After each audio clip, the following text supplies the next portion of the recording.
Good morning sir. VC sir, good morning sir. Sir 1999 நான் கார்கில் சண்டையில் பெட்டாலிக் செக்டரில் டாகில்ன்ற இடத்துல தான் டைரெக்டாக நான் அந்த ஆப்ரேஷன் போயிருந்தேன். அந்த டைமில் என்னுடைய வயசு 21 வயசு, யங்ஸ்டர். +2 முடிச்சோன்னே ஆர்மியில் போய் ஜாயின்ட் ஆகிட்டு வந்தேன். ஃபஸ்ட்டு போஸ்டிங் எனக்கு வந்து லதாஸ்கோட். லதாஸ்கோட்டுன்றது நிறைய பேர் தெரிஞ்சிருக்கும். You are educated peoples. ஒரு வேறு உலகத்தில் மாதிரி இருக்கும். அங்கே மரம் செடி கொடி எதுவுமே கிடையாது. நிலவில் போய் இறங்குற மாதிரி தான் நான் போய் இறங்கினேன். ஃபுல்லாகவே ஐஸில் இருந்தது. அப்புறமேட்டு அந்த போயிட்டு பின்னாடி தான் ஒரு 1.5 இயர் கழிச்சு தான் நான் கார் வந்தது. அந்த டைமில் நான் போகும்போது எல்லாருக்கும் கொஞ்சம் பயம்தான் இருக்கும். எல்லாருக்குமே அந்த இடத்துல பாம்பு இருக்குன்னு சொன்னால் தான் பயம் இருக்கும். பேய் இருக்குன்னு நினச்சா தான் அந்த இடத்துல பயம் இருக்கும். நம்ம உயிர் போகுன்ற ஒரு பயம்ன்றது எல்லாருக்குமே இருக்கும். பட் அந்த ஏரியாவுக்கு போயிட்டு பின்னாடி இந்த மலையை பிடிக்கணும் அப்படின்ற எங்களுக்கு ஒரு டாஸ்க் கிடைச்ச பின்னாடி அந்த டீமாக நாங்கள் குரூப்பாக போயிட்டு பிளானிங் பண்ணிட்டு ஒவ்வொரு குரூப்பும் ஒவ்வொரு டைரெக்ஷனில் போயிட்டு நம்ம டாப்பில் இருக்கிறவங்கள வந்து நம்ம கீழேருந்து மேலே ஏறி போய் அட்டாக் பண்ணி பிடிக்கணும். அதுதான் மிகப்பெரிய ஸ்ட்ரகிள். சரியான சாப்பாடு உடைகள் அது குறைகளை எவ்வளோ சொல்லலாம். ஆனாலுமே மன வலிமை மட்டும் தான் இருந்தது. நாங்கள் அந்த ஆப்ரேஷனில் 3 நாள் சாப்பிடல. ஒரே ஒரு ட்ரை ரேஷன் 2.5 கிலோ பாக்கெட் தான் ஃபர்ஸ்ட் நாளில் காலி ஆகிடுச்சு. கீழே சப்ளை வரல, மேலேருந்தும் எங்களுக்கு எதுவுமே கிடைக்கல. அப்படி ஒரு 300 பேர் இருக்கும்போது அது வந்து ரொம்ப சேலஞ்சிங்காக இருந்தது. அந்த பேர் வந்து டாகில். அந்த ஆப்ரேஷனில் தான் முக்கியமாக நான் வந்து ரொம்ப ஃபீல் பண்ணேன். நிறைய பேர் என் கூட இருந்தவங்களாம் இறந்துட்டாங்க. நாங்கள் பண்ண 18 பேரில் நாங்கள் 3 பேர் தான் உயிர் தப்பித்தோம்.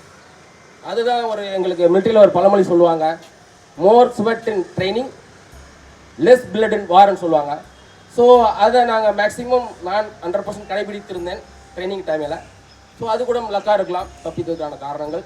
அது மிகப்பெரிய ஒரு ஸ்டோரியாக இருக்குது. அது நான் ஃபீச்சர் ஃபிலிம் பண்ணும்போது ஆல்சோ நானும் வந்து ஒரு டைரக்டரு. 3 நாள் ஷார்ட் ஃபிலிம்லாம் பண்ணியிருக்கேன்.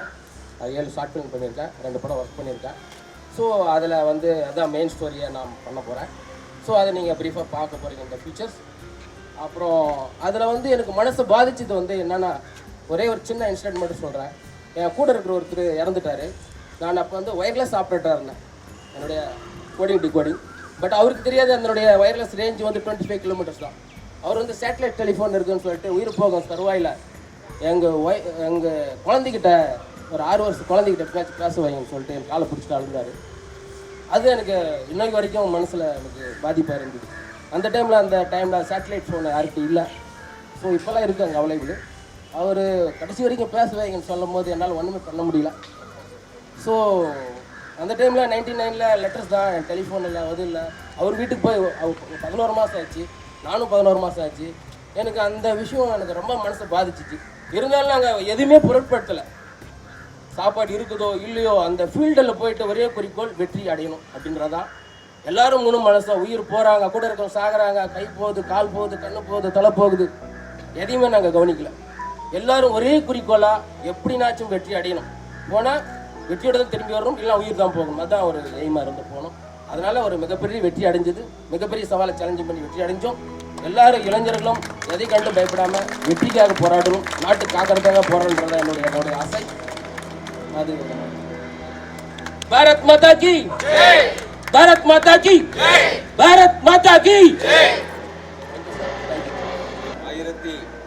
1999ஆம் ஆண்டு கார்கில் வார் வெற்றி அடைந்த நாளை இன்று நாம் நினைவூட்டி இந்த தருணத்தில் அதை நினைவூட்ட விரும்புகிறேன். அதில் போரில் இருந்த ஒருத்தர் அண்ணா பல்கலைக்கழகத்திலும் இப்பொழுது வேலை பார்க்கிறார் என்பது நினைத்து மகிழ்ச்சியாக இருக்கிறது. அந்த கார்கில் ஹீரோஸ்னு 11 பேரை சொல்லுகிறார்கள். அதில் ஒருத்தர் நம் தமிழ்நாட்டில் திருச்சியில் சென்ற வருடம் அந்த வெற்றி வீரர் மேஜர் சரவணன் அவர்களுக்கு நாங்களும் மாலை அணிவிக்க ஒரு வாய்ப்பு கிடைத்தது. அந்த கார்கில் போரில் அந்த 11 பேருடைய கதையை படித்தால் எல்லோருக்கும் கண்ணீர் வரும்.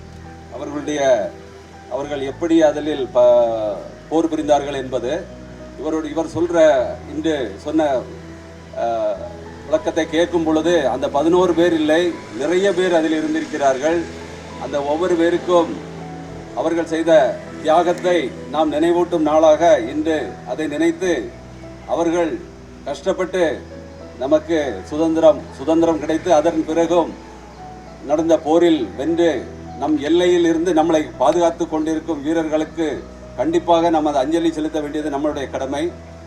அப்படிப்பட்ட நம்ம இந்த நாடு ஒரு பழமையான நாடு, ஒரு சிறந்த பண்புகள், குணங்கள், கலாச்சாரம் மிகுந்த நாடு. இந்த நாட்டில் உள்ள கலாச்சாரங்களையும் பண்புகளையும் உலக நாடு முழுவதும் எடுத்து சென்று நாம் இங்கு இன்டர்னலாக ஒரு கரப்ஷன், அடிக்ஷன் எதுவும் இல்லாமல் இருந்தால் கண்டிப்பாக பாரத நாடு ஒரு 2047 ஒரு வெற்றி மிகுந்த, ஒரு வளர்ச்சி மிகுந்த நாடாக இருக்கும் என்பது உறுதி.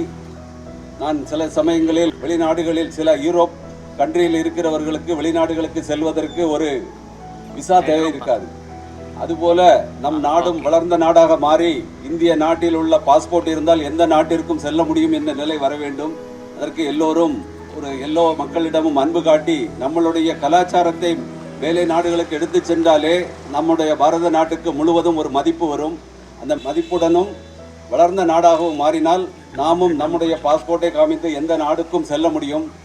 பார்க்குள்ளே சிறந்த நாடு பாரத நாடு என்று பாரதியார் சொல்லியிருக்கிறார். கணியன் பூங்குன்றனார் அவர்கள் யாதும் ஊரே யாவரும் கேளீர் என்று சொல்லியிருக்கிறார். அதனால் உலக ஒற்றுமையை நம்மளுடைய இந்தியர்களால் கொண்டு வர முடியும் என்று நினைக்கிறேன். ஒரு போரில்லா ஒரு உலகத்தை நமது இந்திய நாடு கொண்டு வர வேண்டும் என்று கேட்டுக்கொண்டு இந்த தருணத்தில் இங்கு வந்திருக்கும் அனைவர்களுக்கும் நன்றி கூறி விடைபெறுகிறேன்.